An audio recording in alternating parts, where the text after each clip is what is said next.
ইস, আমার তো এটা ভেবেই খুব খারাপ লাগছে। এই বারোচোদা পাড়ায় ওর একটা বউ রেখে কেউ চলে যায়।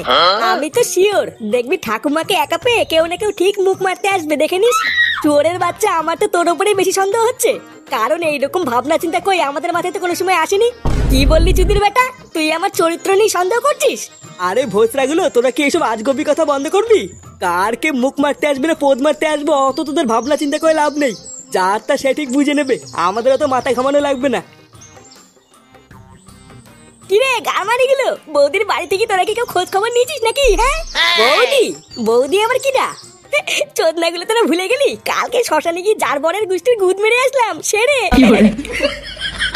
এই ব্যাপারটা কি বলতো? তুই কালকের থেকে ঠাকুমাকে বৌদি বলতিস কেন? তোর কি বড় লেওরা তার তুই সব কেটে গেছে নাকি? ঠাকুমাকে ঠাকুমা বলতে কি হয়?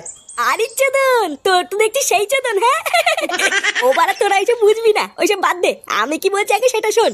বেচারা সদ্য সদ্য স্বামীটা মরেছে, এখন তো আমাদের উচিত নাকি যে বালছের ক্লাবের হয়ে পাশে দাঁড়িয়ে সাহায্য করা। হ্যাঁ, তা কি সাহায্য করবো শুনি? নে বাড়া, তোকে কি এখন এই বুধাও বুঝিয়ে দিতে হবে নাকি যে কি সাহায্য করবি? এই বালছের লিডার হয়েছিস তুই। ভোসরাগুলো, আমরা যদি এখন পাশে দাঁড়িয়ে সাহায্য না করি তাহলে কি বরের শ্রাদ্ধটা দেহ ব্যবসা করে করবে নাকি? হ্যাঁ গো বলতে দা, ফুটো কিন্তু এটা ঠিকই বলেছে, আমাদের কিন্তু এখন পাশে থাকা উচিত। হ্যাঁ, বাড়ার বেলা আমি সবসময় ঠিকই বলি। নে নে, চল চল।